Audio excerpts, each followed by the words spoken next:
The lunch rush at Rosie's Roadhouse diner was in full, chaotic swing.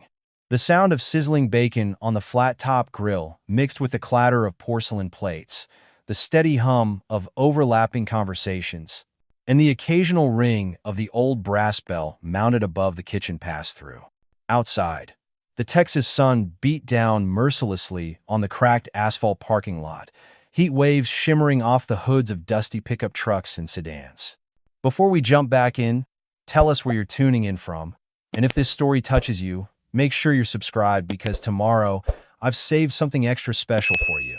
Inside, the air conditioning struggled to keep up, pushing lukewarm air through ceiling vents that rattled with every cycle. The smell of coffee burnt from sitting too long on the burner mingled with the aroma of grilled burgers, fried onions, and apple pie that had been sitting in the display case since morning. It was Tuesday, the kind of Tuesday that felt like it would never end. Behind the counter, moving with practiced efficiency despite obvious exhaustion, stood Maya Torres. 26 years old, 7 months pregnant, and running on maybe 4 hours of sleep. Her dark hair was pulled back into a messy ponytail, wisps escaping to frame her face. Her apron, once white, now stained with coffee, ketchup, and grease, was tied above her swollen belly, the fabric straining against her growing frame. Dark circles shadowed her eyes, the kind that spoke of sleepless nights and worries that wouldn't quiet. Her feet, stuffed into worn sneakers that had long ago lost their support, were swollen and aching. Every step sent shooting pains up her calves. Her lower back throbbed with a dull, persistent ache that had become her constant companion over the past month. But Maya smiled anyway. She smiled at the truckers who barely looked up from their phones when she refilled their coffee. She smiled at the elderly couple who counted out exact change, nickels and pennies, from a coin purse. She smiled at the mother with 3 screaming children who didn't tip but left a mess that would take 20 minutes to clean. She smiled because that's what you do when you're alone, broke, and one missed shift away from losing everything. At table 9, near the large window that overlooked the highway, sat a group of 5 businessmen. They'd arrived 30 minutes ago in a sleek black SUV with tinted windows, their suits crisp despite the heat, their watches gleaming, their voices loud and entitled. They'd barely glanced at Maya when she took their orders, speaking to her like she was part of the furniture necessary, but beneath notice. Now, as the lunch rush peaked and Maya juggled 8 tables by herself, one of them, a man in his 40s with slick-back hair and a Rolex that probably cost more than Maya made in 6 months, raised his empty glass high in the air and snapped his fingers. Once, twice, 3 times. Hey, you gonna stand there all day or get me a refill?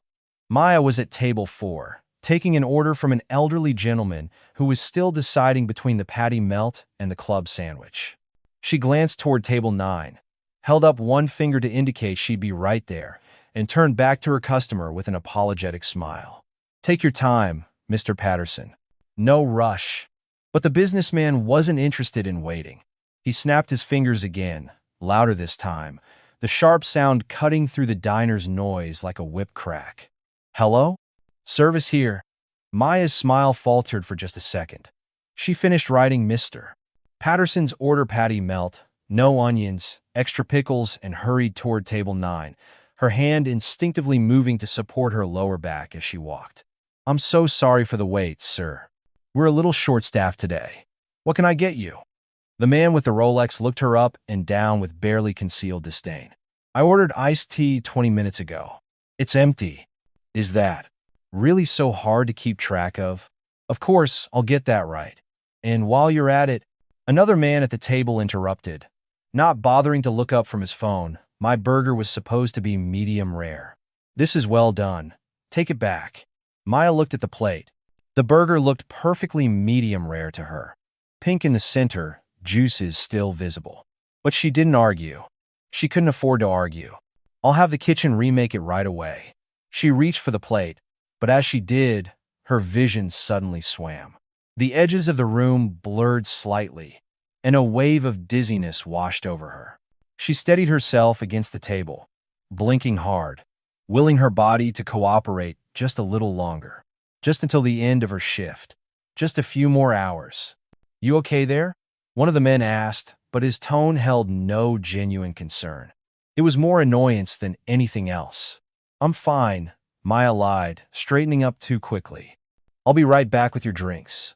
She turned to leave, balancing the plate in one hand, but her foot caught on the leg of a chair someone had carelessly pushed out from table 8. She stumbled, barely catching herself against the back of another chair, the plate wobbling dangerously in her hand, but somehow staying upright. The men at table 9 laughed. Not a polite chuckle. A full, mocking laugh. Maybe she should sit down, the man with the Rolex said, loud enough for half the diner to hear. Looks like she can barely walk straight. Another one chimed in, grinning. Probably shouldn't be working in her condition anyway. Health hazard, if you ask me. Maya's face flushed crimson. Tears pricked at the corners of her eyes, but she blinked them back furiously. She wouldn't cry. Not here. Not in front of them. She clutched the plate tighter, whispered, "Excuse me," and walked toward the kitchen as quickly as her swollen feet would carry her. But in the back corner booth, barely noticed by most of the diner's patrons, 12 pairs of eyes had been watching the entire exchange. The Iron Cross Motorcycle Club had been sitting there for the past 40 minutes, quietly eating their lunch. Burgers, fries, coffee, nothing fancy. They came to Rosie's every few weeks, always respectful, always tipping well, always minding their own business. But now, their business had just become very personal. At the head of the table sat Frank Reaper Sullivan, 53 years old, 6'3", 240 pounds of muscle, scars, and hard-earned wisdom. His beard was more gray than black now, streaked with silver that caught the light when he turned his head. Deep lines etched his face, carved by years of sun, wind, and the kind of life that aged you faster than time alone ever could. His hands, calloused, scarred, powerful, rested on the table in front of him, completely still. But his eyes were burning. Next to him sat Marcus Jax Williams, the club's vice president. Former Marine, 2 tours in Iraq, the kind of man who spoke 3 languages but preferred to communicate with silence and steady eye contact. He'd stopped eating, his fork hovering mid-air, his jaw clenched tight. Around the rest of the table sat 10 more men. Some older, some younger. Different backgrounds, different stories. But all bound by the same code. Loyalty, brotherhood, and never ever turn your back on someone who needs help. Frank's eyes never left Maya as she disappeared into the kitchen. He watched the way she'd caught herself when she stumbled, the way her hand had gone to her belly, protective, instinctive, the way she'd held her head high even as those bastards laughed at her. He'd seen that look before, years ago, on his sister's face, back when she was trapped in a marriage with a man who belittled her, controlled her, broke her down piece by piece until she couldn't remember who she was anymore. Frank hadn't been able to help his sister. He'd been overseas, serving in the Navy, when she'd finally had enough and left. By the time he got back, she was gone, moved 3 states away, changed her name, started over completely. He'd only reconnected with her 5 years ago, and even now, decades later, he could still see the shadows in her eyes. He'd failed her once. He wouldn't fail again. Frank picked up his coffee cup, took a slow sip, and set it down with deliberate care. Then, without looking away from the kitchen door, he spoke quietly. "Jax." "Yeah, boss. You seeing what I'm seeing?" Jax nodded, his expression dark. "Yeah, I'm seeing it." Around the table, the other men had gone quiet. The easy conversation from minutes ago had evaporated, replaced by a tense, watchful silence. Smokey, a 40-year-old with tattoos covering every visible inch of skin and a heart bigger than his bike, leaned forward. "Those suits at table 9? Frank nodded once. "Want us to have a word with them?" asked Diesel, the club's enforcer. 6'5", 300 pounds, arms like tree trunks. Despite his size, Diesel was the gentlest man in the club. A teddy bear who volunteered at animal shelters and cried during sad movies. But when someone crossed a line, when someone hurt the innocent, Diesel became something else entirely. Frank held up a hand. Not yet. Let's see how this plays out. But every man at that table knew what not yet meant. It meant, be ready. If you believe that kindness still exists in this world, that the strong should protect the weak, and that real men don't sit idle when someone's suffering, then pause right now. Like, comment, share, and subscribe to this channel. Tell us in the comments below where you're watching from tonight, and have you ever witnessed someone stand up for a stranger? Because this story will remind you what honor really looks like. Maya Torres hadn't planned on being a single mother. But then again, most people don't plan for their lives to fall apart. She'd grown up in San Antonio, the youngest of three daughters in a working-class family. Her father had worked construction, her mother cleaned houses, and they taught their girls that hard work and dignity were worth more than gold. Maya had been a good student, a cheerleader in high school, voted most likely to succeed by her senior class. She'd had dreams once. College, maybe nursing school, a career helping people, a family someday, but on her own terms when she was ready. Then she met David. Charming, handsome David with his easy smile and big promises. He'd swept her off her feet during her first semester at community college, taking her to nice restaurants she couldn't afford, telling her she was beautiful, special, different from every other girl he'd ever met. They moved in together after 6 months. He convinced her to drop out of school just temporarily, he said, just until they got on their feet financially. He'd support them both, he promised. She could go back to school later. But later never came. David's charm evaporated once they were living together. The easy smile vanished. The compliments turned to criticisms. She was too fat, too stupid, too lazy. Why couldn't she keep the apartment cleaner? Why was dinner never ready on time? Why couldn't she do anything right? Maya found herself walking on eggshells, trying desperately to predict his moods, to avoid the outbursts that came without warning. He never hit her, not exactly, but he'd grab her arm hard enough to bruise. Slam doors, punch walls, break things, and always, he'd apologize afterward. Tell her he loved her, promise it would never happen again.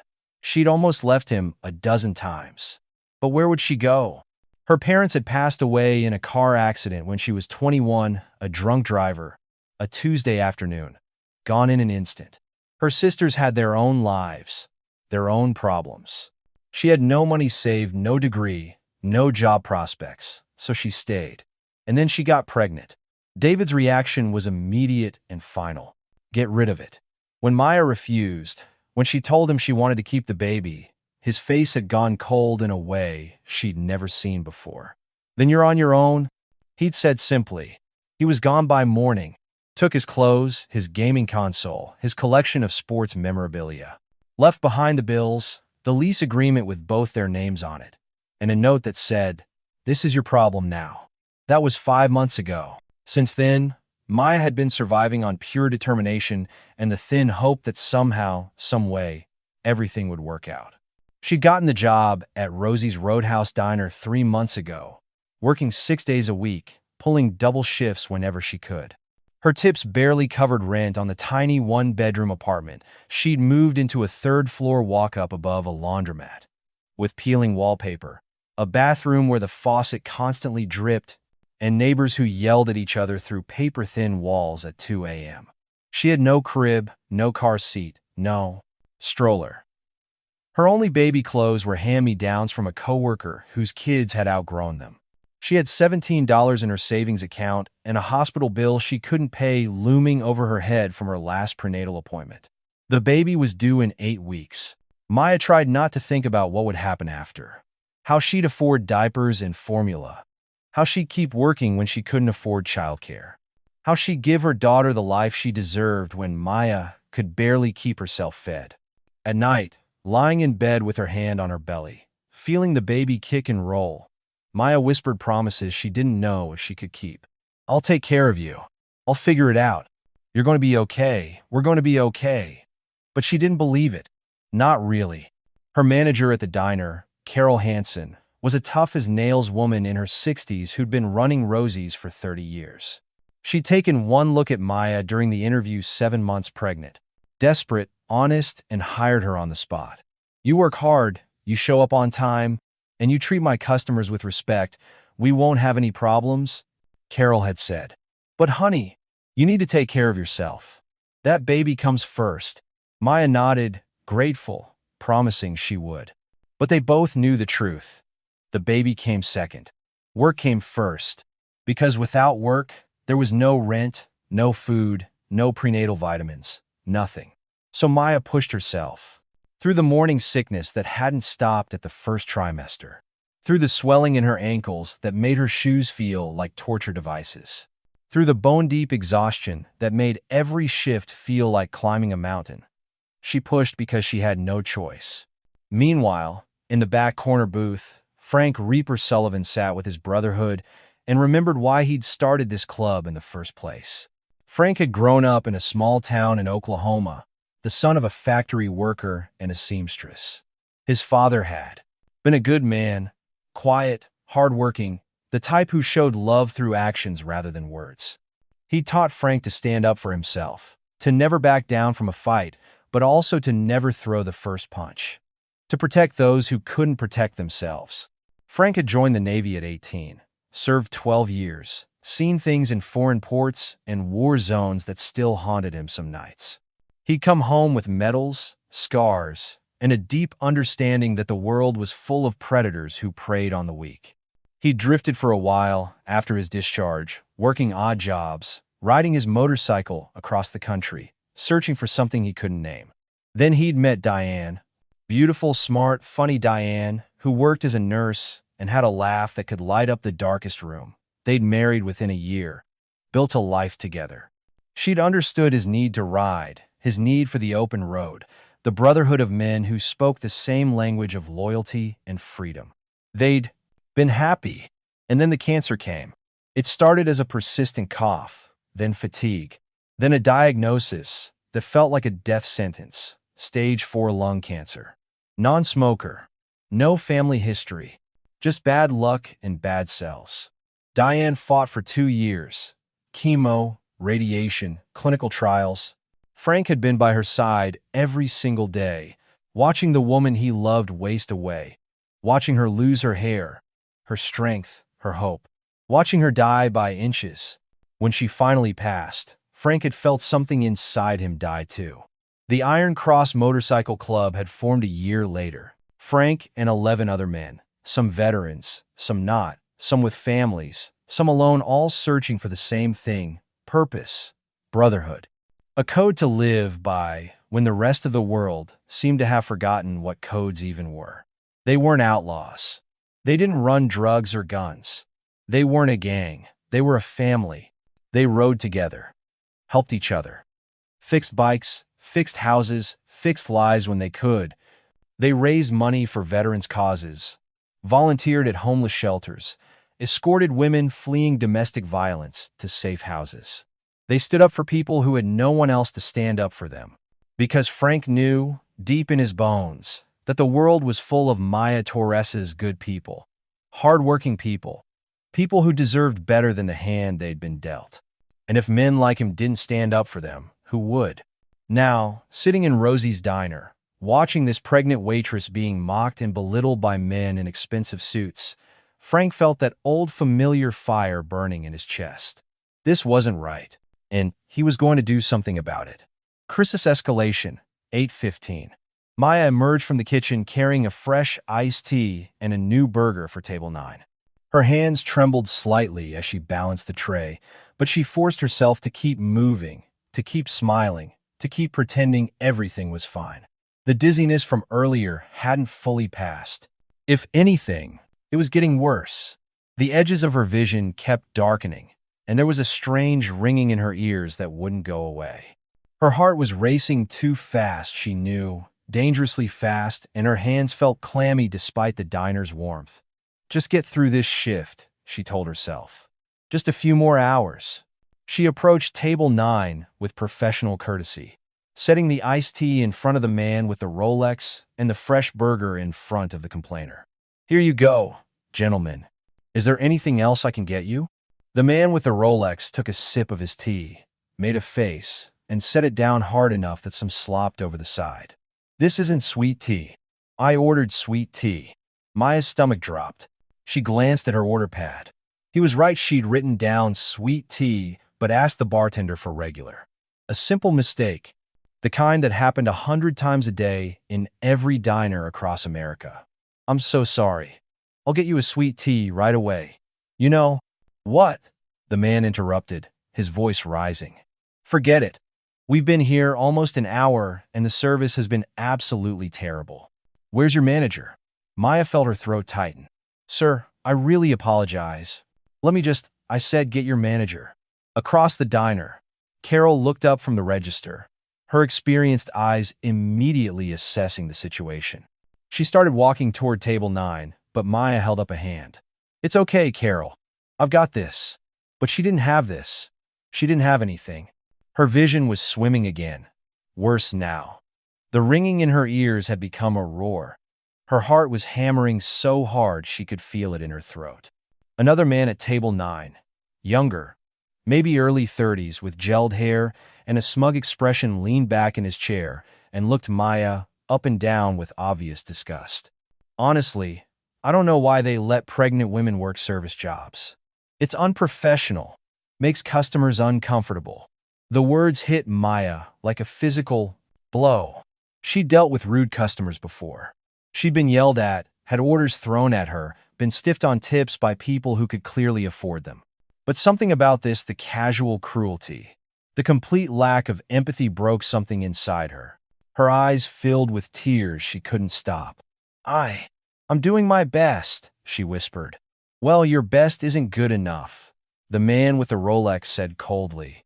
He pulled out his wallet, threw a $20 bill on the table, barely enough to cover their meal, nowhere near enough for a tip, and stood up. Come on, guys. Let's go somewhere with actual service. The other men at the table laughed and started gathering their things. Maya stood there, frozen, tears streaming down her face, unable to move, unable to speak. The room was spinning now. Actually spinning. She reached out for the table to steady herself, but her hand found only air. The man with the Rolex walked past her, deliberately bumping her shoulder as he went. That's when it happened. Maya's knees buckled. 1 second she was standing, and the next she was falling, her body simply giving out, too exhausted, too dehydrated, too pushed beyond its limits to function anymore. She hit the floor hard, her shoulder taking most of the impact. Her tray followed, crashing down beside her, glasses shattering, ice scattering across the linoleum like broken stars. The diner went completely silent. Every conversation stopped mid-sentence. Every fork froze mid-air. Even the jukebox seemed to quiet, as if the universe itself was holding its breath. Maya lay on the floor, conscious but unable to move, her hands instinctively going to her belly, checking, praying the baby was okay. Tears streamed down her face, but she couldn't make a sound, couldn't call for help, could only lie there, vulnerable and broken, while the entire diner stared. And then, from table 9, cutting through the horrified silence like a knife, came a voice. The younger man with the gelled hair, looking down at Maya on the floor, shook his head and muttered loud enough for everyone to hear. Jesus Christ. Great. Now we'll never get our food. He laughed. Actually laughed. And that's when Frank stood up. The sound of his chair scraping against the floor was like thunder in the silent diner. Slow, deliberate, final. One by one, like a wave, the other 11 bikers stood with him. Marcus, Diesel, Smokey, all of them, their leather jackets creaking, their boots hitting the floor in a synchronized rhythm that sounded like war drums. They didn't say a word. They didn't need to. The entire diner could feel it, the shift in the air, the electricity, the promise of reckoning. Frank's eyes locked onto the men from table 9, and in that moment, those men who'd spent their whole lives being the biggest, loudest voices in every room suddenly understood what it felt like to be small. Carol rushed over to Maya, kneeling beside her. Somebody call 911. Now. One of the truckers was already pulling out his phone. Frank crossed the diner in 4 long strides, his boots echoing like gunshots. He knelt beside Maya, and his demeanor completely changed. The hard, intimidating expression melted away, replaced by genuine concern. "Hey," he said softly, his voice gentle in a way that seemed impossible for a man his size. "Hey, can you hear me? You're gonna be okay. Help's coming." Maya blinked up at him, tears still streaming down her face, and managed a tiny nod. Frank looked up at Carol. "Is she breathing okay? Is the baby moving?" I don't know," Carol said, her own voice shaking. "Maya, honey, can you feel the baby?" Maya focused, her hand pressed against her belly. After a terrifying moment, she felt a small kick, a flutter of movement. She nodded again, relief flooding through her. "Baby's moving," Frank called out to his crew. "That's good. That's real good." He pulled off his leather jacket and folded it carefully, placing it under Maya's head as a pillow. His movements were surprisingly gentle, practiced, like he'd done this before. Behind him, the other 11 bikers had formed a protective semicircle around Maya, blocking her from view, giving her privacy and dignity in her most vulnerable moment. It was instinctive, protective the way wolves circle their wounded. Jax handed Carol his water bottle. "Get her to drink if she can. Looks like dehydration." Smokey had already grabbed napkins and was carefully cleaning up the broken glass around Maya, making sure no one would step on it, making sure she was safe. And Frank turned his head toward table 9. The 5 businessmen were still standing there, frozen, unsure whether to leave or stay. The younger one who'd laughed had gone pale, suddenly realizing that his joke hadn't landed the way he'd intended, that maybe, just maybe, he'd crossed a line that couldn't be uncrossed. Frank stood up slowly, all 6'3", 240 pounds of him.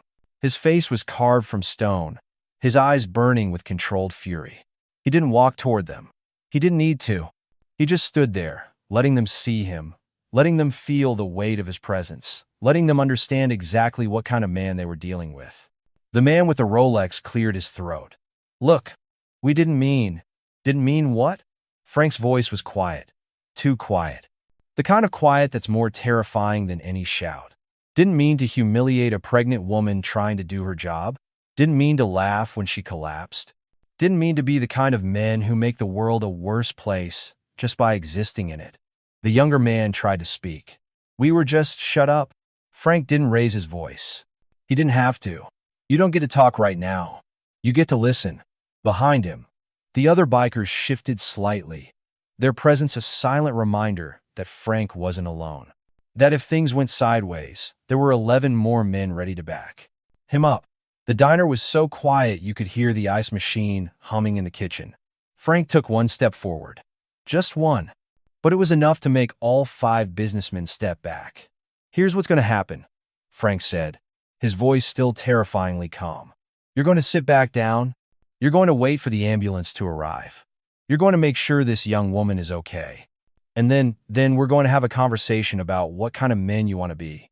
The man with the Rolex started to protest. "You can't." "I can," Frank interrupted. "And I am. Now sit down." There was a moment, just a brief, flickering moment where it seemed like they might refuse, where pride and ego might push them to do something stupid. But then Diesel took one step forward, and that moment evaporated like morning mist. They sat down, all 5 of them. The ambulance arrived 7 minutes later. Sirens wailing, lights flashing through the diner's windows. 2 paramedics rushed in with a gurney and medical bags, professional and efficient. Frank stepped back, giving them room to work, but he didn't leave. None of the bikers did. They stood in their protective semicircle, watching, making sure Maya was taken care of. The paramedics checked her vital signs, asked her questions. When did she last eat? When did she last drink water? Any pain? Any bleeding? Could she feel the baby moving? Maya answered as best she could, her voice weak but steady. "Blood pressure's low," one of the paramedics said to his partner. "Dehydration, looks like. We need to get her to the hospital, get her on an IV." They lifted her onto the gurney with practiced care, strapping her in safely, covering her with a blanket. As they started wheeling her toward the door, Maya's eyes found Frank's. "Thank you," she whispered. Frank nodded once. You're going to be okay, both of you. And then she was gone, the ambulance doors closing, sirens fading into the distance. The diner remained silent for another long moment. Then Frank turned back to table 9. The 5 businessmen sat at their table like children called to the principal's office. Their earlier bravado had completely evaporated, replaced by nervous glances and uncomfortable shifting. Frank walked toward them slowly, deliberately, his boots echoing on the linoleum. The other bikers followed, forming a wall of leather and muscle behind their leader. He stopped at the edge of table 9 and looked down at them. For a long moment, he didn't say anything. Just looked. Let them squirm. Let them feel the weight of what they'd done. Finally, he spoke. Names. The man with the Rolex cleared his throat. Look, we're sorry, okay? We didn't. I didn't ask if you were sorry. Frank interrupted, his voice flat. I asked for your names. They hesitated. Names. One by one. They gave them. Derek Morrison. Brad Chin. Kevin Sullivan, no relation, I assume. Tyler Reynolds. Josh Hartman. Frank nodded. Slowly, committing each name to memory. Behind him, Jax was already typing them into his phone. In the age of social media and public records, names were power. Derek Morrison, Frank repeated, looking at the man with the Rolex. You seem to be the ringleader here. So let me ask you something, Derek. Do you have a mother? Derek blinked, confused. What? It's a simple question. Do you have a mother? Yes, but I don't see. Does she work? Did she work when you were growing up? She was a teacher. But, a teacher, Frank repeated. Noble profession. Hard job. Long hours, not great pay, but she did it anyway because she cared about kids. Am I right? Derek nodded reluctantly. Now imagine, Frank continued, his voice dropping even lower. Imagine your mother. Years ago, working her tail off to support you and your family. Imagine her pregnant with you, still showing up to work every day because she had no choice. And imagine some punk kid in her classroom mocking her, laughing at her, making her feel worthless. How would you feel about that kid, Derek? The color drained from Derek's face. That woman who just got taken away in an ambulance? Frank said. She's somebody's daughter. Someday she'll be somebody's mother. And you treated her like garbage. Not because she did anything wrong. Not because she deserved it. But because you could. Because she was vulnerable and you had power. And you used it to make yourself feel big. We didn't mean, Tyler started to say. Yes, you did. Jax cut him off, speaking for the first time. His voice was different from Frank's, quieter, more controlled, but somehow even more intimidating. You absolutely meant it. You made a choice. Multiple choices. To be cruel. To be petty. To kick someone when they were already down. Don't insult us by pretending otherwise. Josh Hartman, the youngest of the 5, looked like he might cry. We're sorry. We're really sorry. It was wrong. We know it was wrong. Frank studied him for out of all of them, this kid couldn't be more than 25, seemed genuinely remorseful. You know what the difference is between sorry and sorry you got caught? Frank asked. Actions. Words are cheap.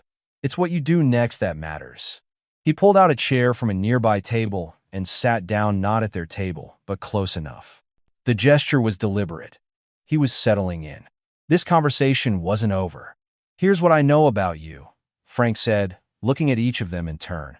You're successful. Probably make good money. You drove up in a $60,000 SUV. Your watches cost more than most people make in a month. You're used to getting what you want when you want it. Used to being in charge. Used to people jumping when you snap your fingers. Preparing and narrating this story took us a lot of time, so if you're enjoying it, subscribe to our channel. It means a lot to us. Now, back to the story. He leaned forward. But here's what you forgot. Being successful doesn't make you good. Having money doesn't make you decent. And power, real power, isn't about making people do what you want. It's about lifting people up when they're down. It's about using whatever advantages you have to make the world better, not worse. Brad Chin, who'd been silent until now, spoke up. You're right. You're absolutely right. We were assholes. No excuses. What do you want from us? Frank appreciated the directness. No more deflecting, no more justifying. Just acknowledgement. What do I want? Frank leaned back in his chair. I want you to understand something. That woman, Maya, her name is she didn't collapse because she's weak. She collapsed because she's strong. Because she's been pushing herself beyond her limits, working herself sick, trying to survive. And instead of seeing that strength, instead of respecting it, you mocked her for it. He gestured around the diner. You know what I see when I look at her? I see my sister, who worked 3 jobs to support her kids after her husband left. I see my mother, who cleaned houses on her hands and knees to put food on our table. I see every woman who's ever had to be twice as strong as any man just to get by. Diesel spoke up from behind Frank, his deep voice rumbling through the diner. My mama raised 4 kids by herself. Worked as a nurse, 12-hour shifts, sometimes back to back. I watched her fall asleep at the dinner table more times than I can count. But she never complained, never quit, and she sure as hell never asked for special treatment. My wife was a waitress when I met her, added Smokey. Worked her way through nursing school, 1 shift at a time. I've seen what it takes, the strength it requires, the sacrifice. Frank nodded. So here's what's going to happen. You're going to leave a tip, a real tip, the kind that actually helps. And you're going to write Maya an apology, a genuine one. And you're going to really think about the kind of men you want to be moving forward. Derek reached for his wallet immediately. How much? That's not for me to decide, Frank said. But I'll tell you this, that woman is 7 months pregnant, working alone, and she just got taken to the hospital. She's probably terrified about medical bills, about missing work, about how she's going to feed her baby. So you figure out what's right. The 5 men looked at each other. Then, one by one, they pulled out their wallets. Bills started piling on the table. 20s, 50s, hundreds. Derek pulled out his checkbook. Can I write a check? I'll make it out to her directly. Frank looked at Carol, who'd been watching the entire exchange from behind the counter. That work for you? Carol nodded, still visibly shaken, but managing a small smile. I'll make sure she gets it. Derek wrote the check, his hand trembling slightly. When he was done, he handed it to Carol, without showing anyone the amount. The other men continued adding to the pile of cash. When they were finished, there had to be at least $2,000 sitting there. Frank stood up. One more thing. They looked up at him. You're going to remember this. Years from now, when you're sitting in boardrooms making decisions that affect people's lives, I want you to remember today. Remember Maya. Remember that the choices you make matter. That every person you meet is fighting a battle you know nothing about. And that the smallest act of kindness or cruelty can change someone's life. Josh Hartman, the youngest, stood up. Can I say something? Frank nodded. I grew up poor. Josh said quietly. My mom was a single parent. We lived in a trailer park. I got bullied for it constantly. I swore when I got successful, when I made it, I'd never forget where I came from. I'd never be one of those people who looked down on others. He glanced at his companions, then back at Frank. But I did forget. Somewhere along the way, I started caring more about fitting in with these guys, about seeming tough and important, than about being decent. Today, I'm ashamed. Genuinely ashamed. And I promise you I'm going to do better. Frank studied him for a long moment, then extended his hand. Josh shook it, his grip firm. Actions, Frank reminded him. Words are cheap. I know, Josh said. And I will. I'll prove it. Frank turned to the others. Anyone else want to add anything? One by one, they apologized. Some more convincingly than others, but Frank could see that something had shifted. The wake-up call had landed. All right, Frank finally said. You can go. They stood up, gathering their things, moving quickly but not running. Derek paused at the door and looked back. Thank you, he said, for handling this the way you did. Frank just nodded. When they were gone, the tension in the diner finally broke. Conversations resumed, though quieter than before. Everyone had witnessed something they weren't quite sure what, but something important. Carol came over to Frank, the pile of cash and the check in her hands. She looked down at the check, and her eyes went wide. "Oh my God, what?" Frank asked. She showed him. The check was made out to Maya Torres for $10,000. Frank let out a low whistle. "Well, I'll be damned. What do I do with this?" Carol asked, her voice shaking. "You give it to Maya," Frank said simply. "And you make sure she knows she doesn't owe anyone anything. No strings, no expectations. Just decent human beings trying to make up for being indecent." Carol nodded, tears streaming down her face. "You're a good man, Frank Sullivan." Frank shook his head. "I'm just a man who's tired of seeing good people suffer while bad people prosper." Now, he turned to his crew, "I think we've got some business to take care of." The Iron Cross Motorcycle Club reconvened at their clubhouse an hour later. The building was an old garage on the outskirts of town, worn but well-maintained, with a hand-painted sign over the door that read, Iron Cross MC, Brotherhood, Loyalty, Honor. Inside, the space was exactly what you'd expect. Motorcycles in various states of repair, tools hanging on pegboards, a pool table in one corner, a bar in another, and walls covered with photos, patches, and memorabilia from decades of riding. The 12 men sat around a large wooden table that had seen countless meetings, countless decisions, countless moments that had defined who they were. Frank stood at the head of the table, a notebook open in front of him. "All right," he said. "We all saw what happened today. We all know Maya's situation. The question is, what are we going to do about it?" "We help her," Diesel said immediately. "That's what we do." "Agreed," said Jax. "But we need to be smart about it. Can't just throw money at her and call it a day. Woman's got pride. She'll refuse help if she thinks it's charity." Smokey leaned forward. "My sister had a baby last year. I've got boxes of stuff in my garage, clothes, toys, bottles, all kinds of stuff the kid outgrew. I can bring it by. My wife's a nurse at County General," added a biker named Priest. Tall, lean, with a long gray beard and eyes that had seen too much. "I'll have her check on Maya, make sure she and the baby are okay. Off the books, personal favor kind of thing. We should cover her hospital bills," suggested Jax. "Between the club treasury and what those suits left, we can handle it." Frank wrote notes as they spoke, his pen scratching across the paper. "What about after the baby comes?" asked Trigger, the club's youngest member at 32. "She's going to need help then too. Can't work with a newborn and no childcare." "My daughter runs a daycare," said Mac, a 50-year-old with a Scottish accent and arms covered in Celtic tattoos. "She owes me a favor or 12. I'll talk to her about doing a sliding scale rate, something Maya can actually afford." Ideas kept coming, each man contributing what he could. One had a friend who owned a furniture store could get a crib and changing table at cost. Another knew a mechanic who could check out Maya's car for free, make sure it was safe and reliable. A third had connections at a food bank. Within 30 minutes, they had a plan, a real, actionable, comprehensive plan. Frank looked around the table at his brothers, these rough, scarred, tattooed men who the world often feared or dismissed, and felt a surge of pride.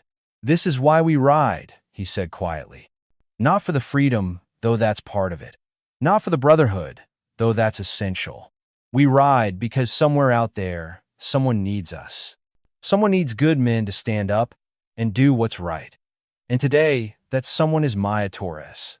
"Damn right," Diesel said, and the others nodded in agreement. "One more thing," Frank added.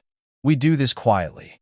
No fanfare, no publicity, no expecting gratitude. We help because it's right, not because we want recognition.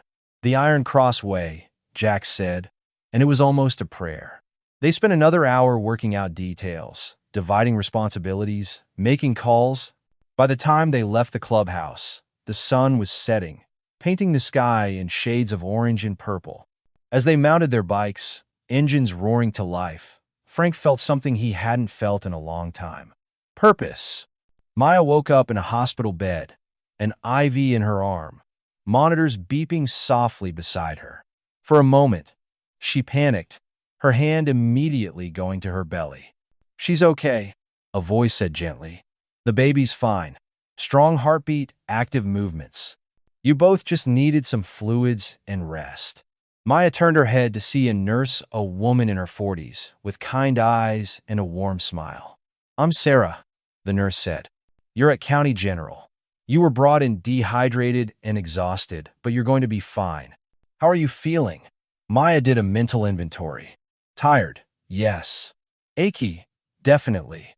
But the dizziness was gone, and she felt more clear-headed than she had in days. Better, she admitted. What time is it? Almost 7 p.m. You've been here for about 3 hours. We've been monitoring you and the baby, running some tests. The doctor will be in shortly to discuss everything with you. Maya's heart sank. Tests. Doctor. All of which meant bills she couldn't afford. As if reading her mind, Sarah added, Don't worry about the costs right now. Just focus on getting better. But Maya couldn't help worrying. That's all she ever did. The doctor came in 20 minutes later, a tired-looking woman in her 50s, with gray-streaked hair and a no-nonsense demeanor. Miss Torres, I'm Dr. Patel. How are you feeling? Better, thank you. Doctor. Patel consulted her tablet. Your blood work shows you were severely dehydrated, and your blood sugar was dangerously low.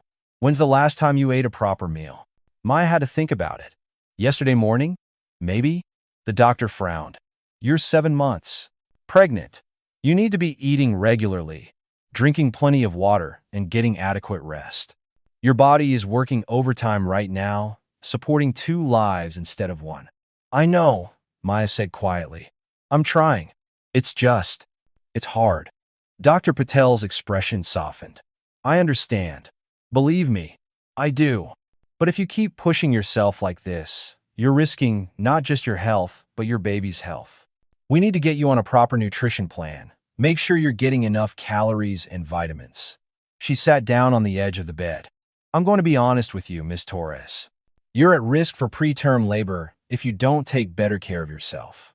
The stress, the physical strain, the inadequate nutrition, it's all adding up. I want to keep you overnight for observation. Make sure everything stabilizes. Overnight? Maya's voice cracked. I can't. I have to work tomorrow. I can't afford to miss. You can't afford not to, Dr. Patel interrupted gently. 1 night here under observation, or a premature baby in the NICU for weeks. Which do you think is more expensive? Maya felt tears welling up. The doctor was right. Of course she was right. But that didn't change the impossible math of Maya's life. Dr. Patel squeezed her hand. I know it's hard, but you're not alone. The hospital has resources, social workers who can help connect you with assistance programs. Would you be willing to speak with someone? Maya nodded, not trusting herself to speak. Good. I'll have someone come by. In the meantime, rest. We've got you on fluids, and dinner will be brought up soon. Try to eat as much as you can. After the doctor left, Maya lay in the hospital bed staring at the ceiling, feeling overwhelmed and helpless and so tired. There was a soft knock on the door. Come in, Maya called, expecting another nurse. Instead, a woman in her 50s entered stylishly dressed in jeans and a blazer, with graying blonde hair and a warm smile. Hi, Maya. I'm Linda Chin, one of the hospital's social workers. Dr. Patel asked me to stop by. Is now a good time? Sure, Maya said, though she felt anything but sure. Linda pulled up a chair. I want to start by saying whatever we talk about stays between us unless you want it shared. My job isn't to judge or pry. It's to help connect you with resources that might make your life a little easier. Sound fair? Maya nodded. For the next 30 minutes, they talked.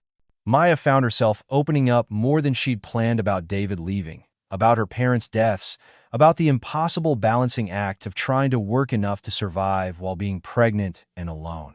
Linda listened without interrupting, occasionally taking notes, but mostly just being present. When Maya finished, Linda said, Okay, here's what I can do. First, we have an emergency assistance fund at the hospital that can help cover some of your medical bills. It's not charity, it's specifically for situations like yours. Second, I'm going to connect you with WIC, which provides nutritional support for pregnant women. Third, there are several local organizations that provide baby supplies, cribs, clothes, diapers at no cost. She handed Maya several pamphlets and a folder. I've also written down information about temporary housing assistance, childcare vouchers, and postnatal support groups. You don't have to use any of it, but it's there if you need it. Maya stared at the folder, overwhelmed. I don't know what to say. You don't have to say anything, Linda said gently. Just promise me you'll take care of yourself. You matter, Maya. Not just as a mother-to-be, but as a person. Your health matters. Your well-being matters. After Linda left, Maya sat holding the folder, crying quietly. Not from sadness, but from the strange, unexpected feeling of being seen, of being cared for. A nurse brought dinner, chicken, rice, vegetables, fruit, milk, real food. Good food. Maya ate every bite, savoring each one. She was finishing her milk when there was another knock on the door. Miss Torres? You have a visitor. Maya frowned. Who would visit her? She didn't have any family, and her few friends from the diner didn't even know she was here. Okay.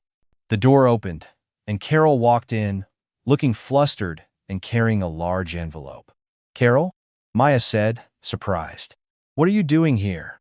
Carol sat down heavily in the visitor's chair.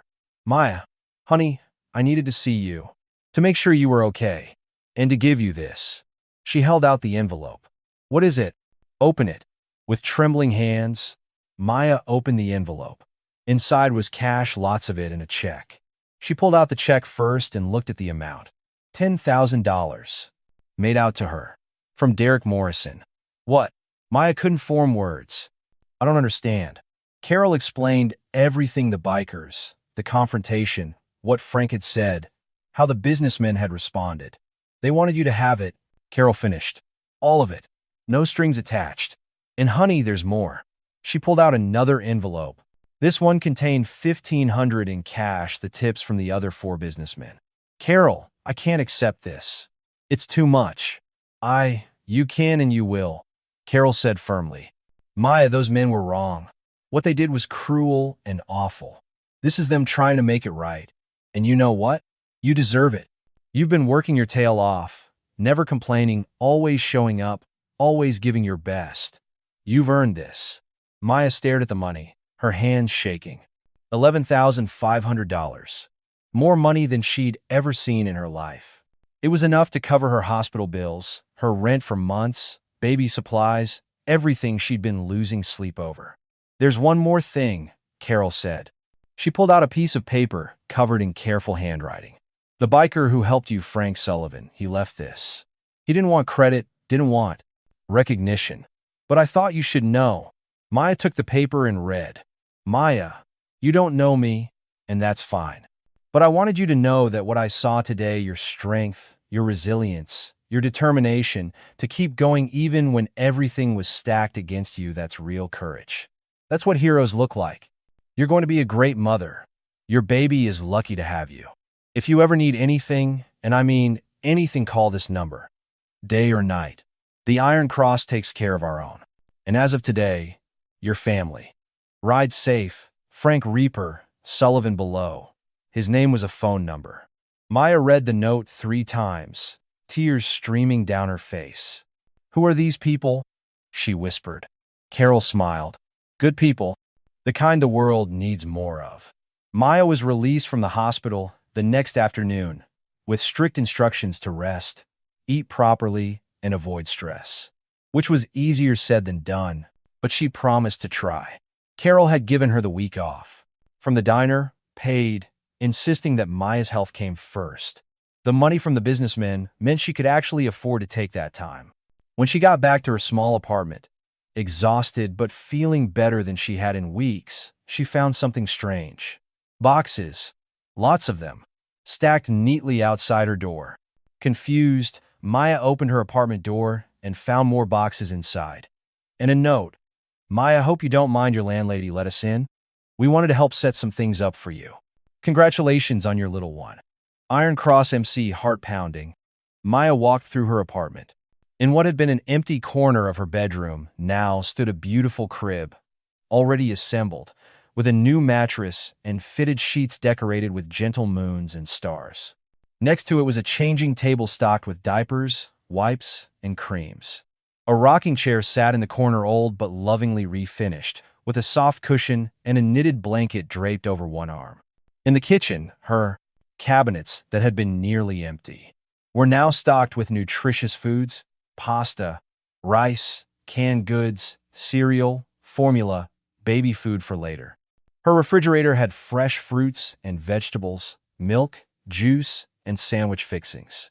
On her small dining table sat more boxes, each one labeled clothes 0 to 3 months, clothes 3 to 6 months, bottles and feeding supplies, bath supplies, toys, books, everything a baby could possibly need. Maya sank into the rocking chair and sobbed. Great, heaving sobs that shook her entire body. But they weren't tears of despair anymore. They were tears of overwhelming gratitude, of disbelief, of the profound realization that she wasn't alone. She'd spent so long feeling abandoned, forgotten, invisible, and in the span of 24 hours, complete strangers had shown her more kindness than anyone had in years. Her phone rang. Unknown number. She answered, her voice still shaky. Hello? Maya? This is Frank Sullivan, from the diner. Is this a good time? Maya wiped her eyes. Yes, Frank, I don't know how to thank you. The boxes, the supplies, everything. You don't need to thank me, Frank said, his voice warm. That's what family does. We take care of each other. But I'm not. I'm not family. You're a woman who needed help and wasn't getting it. Frank interrupted gently. That makes you family to us. The Iron Cross doesn't just ride together. We look out for people who need looking out for. And right now, that's you. Maya took a shaky breath. I don't know what to say. Say you'll call if you need anything. Say you'll take care of yourself and that baby. Say you won't try to do everything alone anymore. I will. Maya promised. I'll call. And Frank? Thank you. Not just for the supplies, but for seeing me. For standing up when no one else did. That's what good men do, Frank said simply. We're having a barbecue at the clubhouse this Saturday. Nothing fancy, just burgers and hanging out. You should come. Meet the rest of the family. I'd like that, Maya said, and meant it. After they hung up, Maya spent the next hour going through all the boxes, marveling at the thoughtfulness. Someone had included a baby book for recording milestones. Someone else had added a music box that played gentle lullabies. There were handmade blankets, obviously knitted with care. Books of nursery rhymes, a stuffed motorcycle toy that made her laugh through her tears. These weren't random donations. Every item had been chosen with thought and care. That Saturday, nervous but hopeful, Maya drove to the Iron Cross Clubhouse. She'd expected something intimidating, maybe loud music, rough men, the kind of place she'd normally avoid. Instead, she found a family barbecue. Kids running around playing tag, women sitting at picnic tables, laughing and talking. Men at the grill, arguing good-naturedly about the proper way to cook a burger. The smell of charcoal and grilled meat filled the air, mixed with the sound of music from a classic rock station playing on a portable speaker. Frank saw her pull up and walked over immediately, a genuine smile on his face. You made it. Come on, let me introduce you to everyone. Over the next few hours, Maya met the entire club and their families. Jackson, his wife, who was a school teacher, Diesel, and his 3 daughters, who immediately wanted to feel the baby kick. Smokey and his sister, who worked as a labor and delivery nurse and immediately offered to be Maya's birthing coach. Every person she met was warm, welcoming, genuinely interested in her well-being. Priest's wife, the nurse from County General, pulled Maya aside. I've been checking on your charts, she said quietly. Everything looks good. You and baby are healthy. But I want you to have my personal number. When you go into labor, call me. I'll make sure you're taken care of. Mac's daughter, the daycare owner, approached her next. Dad told me your situation. When you're ready to go back to work after the baby, bring her by. We'll figure out a rate you can afford. No one should have to choose between working and caring for their child. By the end of the afternoon, Maya had a support system she'd never imagined possible. Phone numbers, offers of help, invitations to future gatherings. As the sun began to set and families started packing up to leave, Frank walked Maya to her car. "How are you feeling?" he asked. "Overwhelmed," Maya admitted, "but in a good way. I keep waiting to wake up and find out this was all a dream." Frank chuckled. "It's real, and it's not going away. You're part of this family now, whether you like it or not." "I like it," Maya said softly. She hesitated, then asked, "Can I ask you something?" "Anything." "Why? Why did you help me? You didn't know me. You had no obligation. Why did you care?" Frank was quiet for a moment, his eyes distant. "When I was 12 years old," he finally said, "my dad got hurt at work. Factory accident. Couldn't work for 6 months. We had no savings, no safety net. Mom was working double shifts, but it wasn't enough. We were about to lose our house." He paused, remembering. One day, there was a knock on our door. It was the men from my dad's union, rough guys, blue-collar workers, some of them barely making it themselves. They'd taken up a collection, raised enough to cover 3 months of our mortgage, brought boxes of food, fixed things around our house that needed fixing. Didn't ask for anything in return. Just said, "This is what brothers do." Frank looked at Maya. "That changed my life. Not just because it saved us financially, but because it showed me what real strength looks like. It's not about how tough you are or how loud you can be. It's about showing up for people when they need it, being the help you wished you'd had." He smiled. "So that's why. Because someone did it for me, and I promised myself I'd spend the rest of my life doing it for others." Maya hugged him, just wrapped her arms around this big, intimidating biker and hugged him tight. "Thank you," she whispered, "for everything." Frank hugged her back. "You're welcome.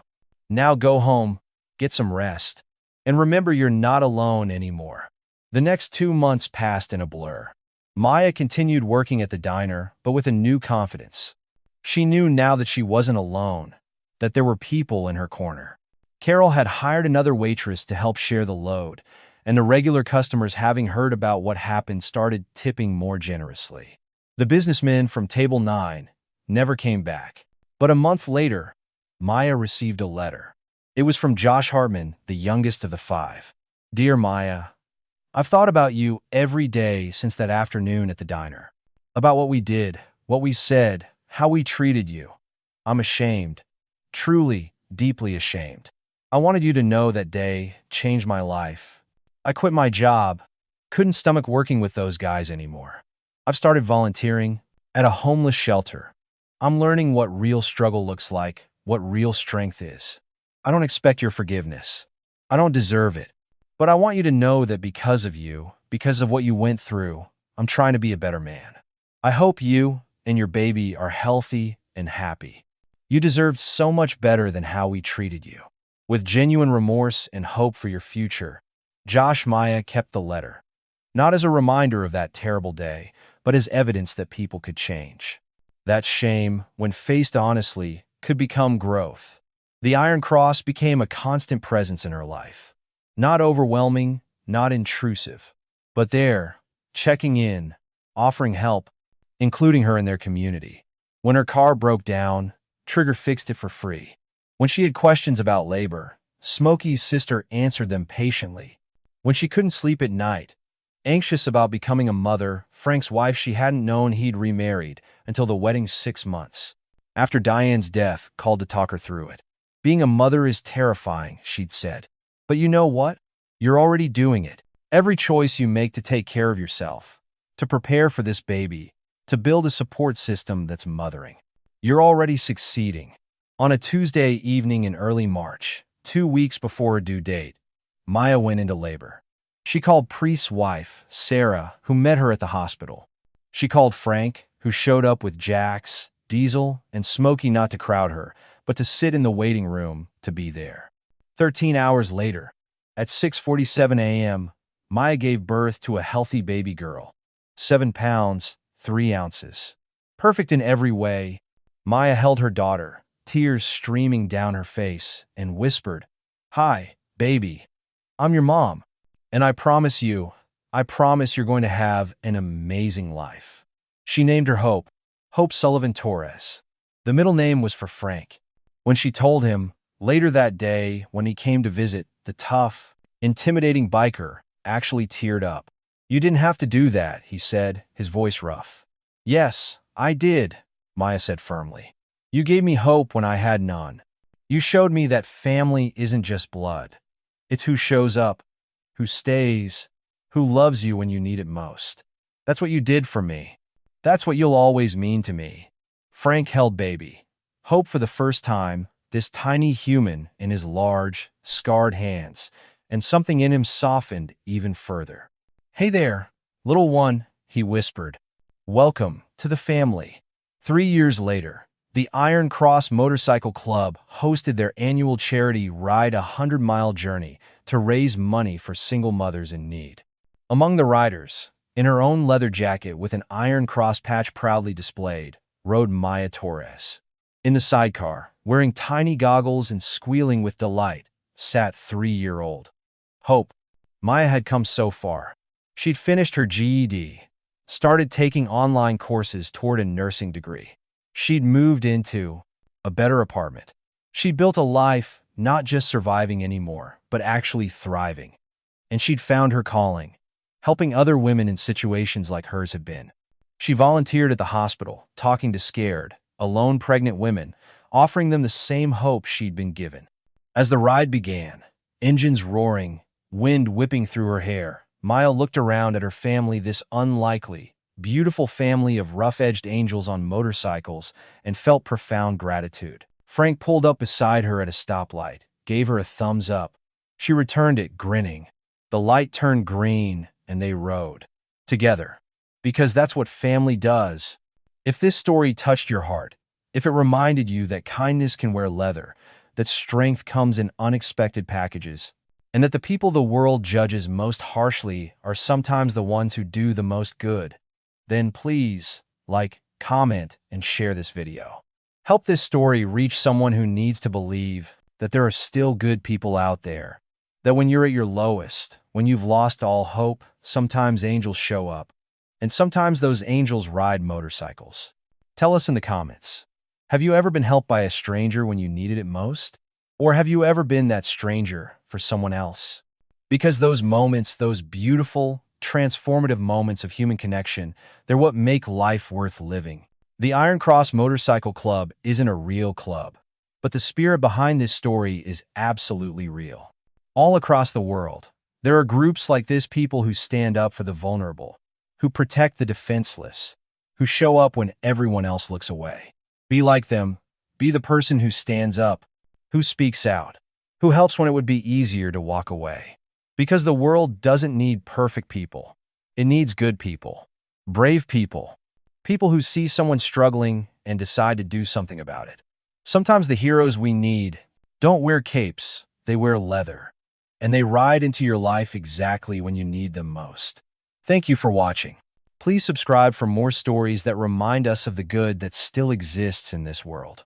Until next time, ride safe, and remember, we're all family. Up next, you've got 2 more standout stories right on your screen. If this one hit the mark, you won't want to pass these up. Just click and check them out.